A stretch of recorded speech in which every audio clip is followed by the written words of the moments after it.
I see someone coming. And it looks like this person here ay coming sa perfect timing. Taray, magka-rhyme. Let us see, let us see. Okay. Maraming salamat, Archangel Michael, guardian angels ni Collective, and even their ancestors na walang sawang pinakikialaman sila kahit nasa kabilang side na. Yeah, I know, because you love my collective people. Maybe your body are not physically with them, but your heart still, no? And yes, guys, okay, your loved ones are watching you. That's why they know kung anong nararamdaman mo ngayon, mga pinagdadaanan mo, and they're with you. Okay? So, let us see.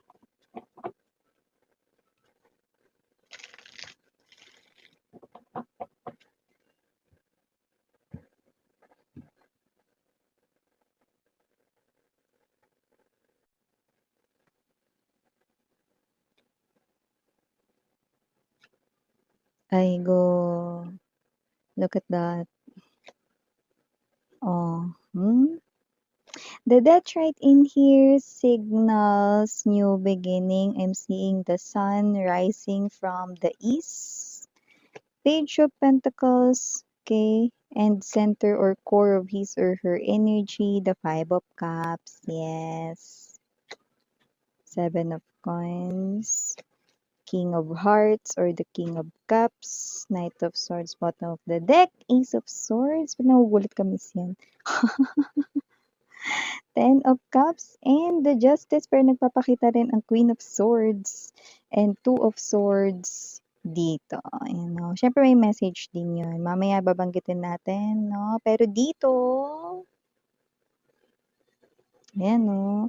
Wala siya rito kasawa-sawa ritong nakatitig sa'yo. Ayan, no? So, whatever the case may be, Page of Swords right in here, no? Siya rito ay nakasubaybay, no? Nakatingin sa'yo rito, no? At mukhang itong person na to, no, ay someone dito na talagang, yeah, pwede natin gamitin yung word na spy. This person here, no, could be spying on you. Yan. So, lumalabas na ito ay ang ex-lover mo because something ended sa inyong connection. Six of Cups, no, naalala niya kayo rito, no, at hindi kayo rito yung energy ng like a friend lang to him or her, no. This is someone na meron kayong legendary history sa love.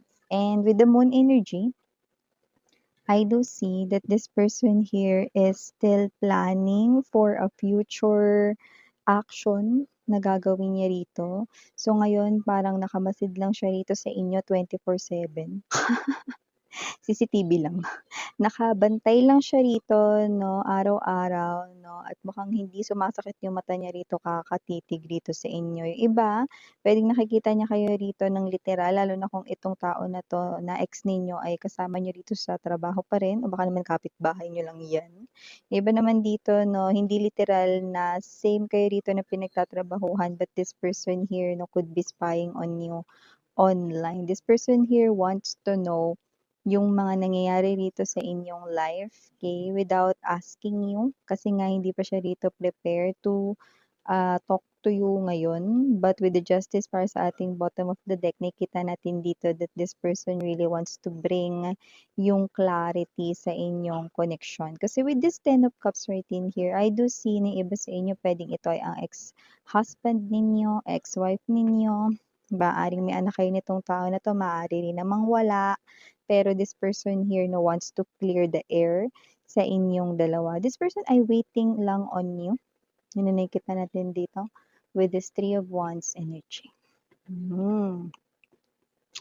Yeah, and this person here, no, parang masyado siya ritong na-o-obsess rito, no, sa inyo. Kasi bukod sa sinusubaybay niya kayo rito, no, pagtapos nun, kunyari tapos na, syempre, no, kailangan ipahinga rin yung mata, 'di ba? Iniisip naman kayo ngayon ng mind niya. Walang pahinga.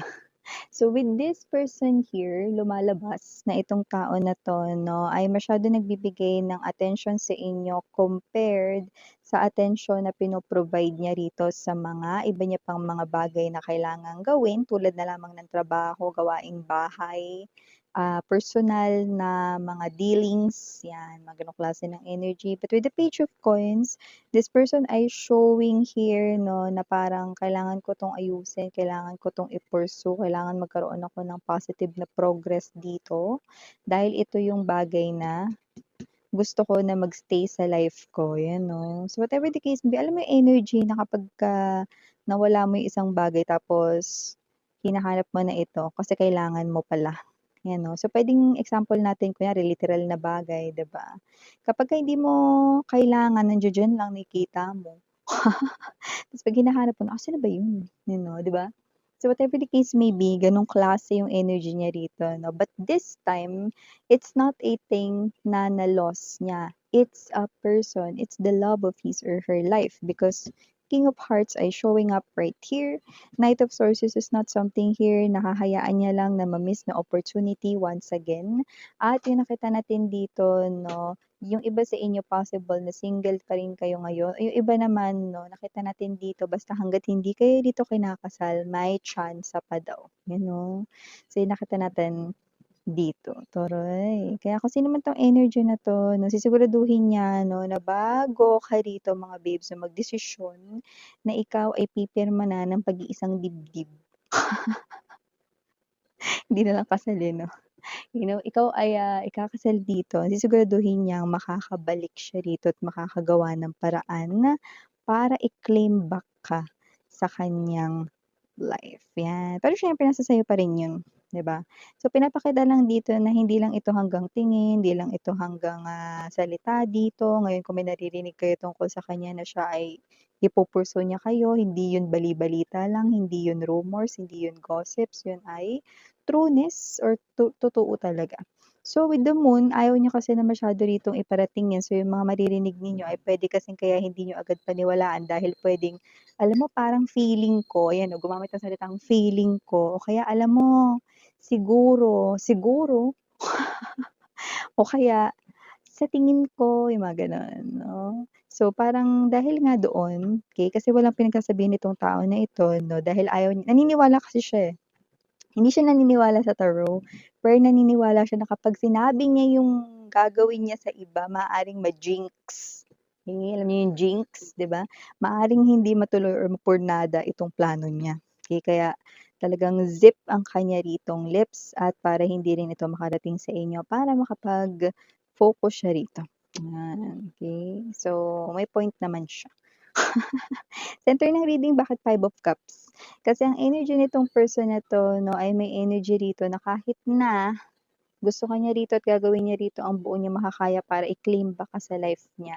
This person here, 'no, still parang nase-sway yung kanyang emotions and feelings, 'no. Parang ang kalaban niya rito yung sarili niya. "Huwag ka na magpursige kasi si collective hindi na yan babalik sa'yo." Yan. Nasaktan mo siya ng sobra, huwag ka na umasa. Parang gano'n yung sinasabi sa kanya, eh, sa emosyon niya rito, 'no. Pero hindi siya nagpapatalo. That's why ang matindi niyang kalaban ngayon bukod sa pag-claim back niya sa inyo ay ang kanyang battle sa kanyang sarili.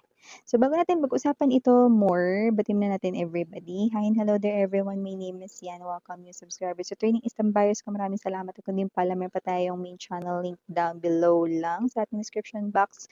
Ang main channel natin ay The High Priestess. Yan. Doon nag-upload din tayo ng collective readings for all signs. At tandaan ninyo, pick up lang yung mga mensahe na nag-resonate or kumokonect sa inyo. At yun nga, 'no, wala tayo dito na gender, bale lalaki, LGBT, possible mag-switch ng roles. General reading kasi ito. And at the end of the day, lahat ay may free will na pwede mong gamitin anytime, anywhere. But here, malinaw na malinaw, 'no, that your person here, nakasal man kayo o hindi, long time boyfriend mo man siya or girlfriend o hindi, this person here, 'no, ay willing talaga ritong i-claim back ka. At kahit na may jowa ka pa ngayon or kahit na ikaw ay, nandodoon pa sa parang stage na nililigawan ka, basta hangga't hindi ka kinakasal, hindi pa siya susuko sa'yo. Yan, hangga't hindi ka pa daw kinakasal, hindi ka pa niya susukuan, taray. Kaya kung sino man 'tong energy na 'to, that's why, 'no, Yung sun na nag-rise from the east ay symbol ng new beginning. So, parang kahit na nag-end na ang inyong relationship, isi-CPR niya pa yan.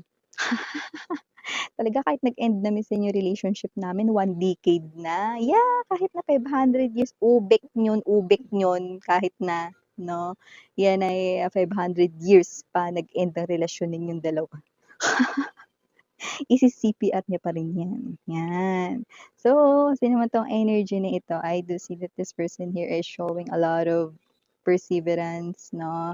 Ini-encourage niya yung sarili niya dito kasi sinong gagawa ng encouragement kundi siya lang din. Wala naman siya ditong sinabihan na iba kasi nga ayaw niya ma-jinx yung plano niya. So, nakita natin dito na itong person na to na parang challenge niya rin or challenge niya ito sa self niya daw. Kasi parang may ano siya, hindi ko alam lumalabas kasi siya dito bilang lazy. Puwedeng literal na lazy na 'pag inutusan mo mamaya na nga o kaya kapagka ano naglilinis naman pero hindi yung linis na talagang linis talaga. So, may gano'n siyang klase ng energy. Parang lagi niyang gustong mag-shortcut 'no, mga gano'ng klase.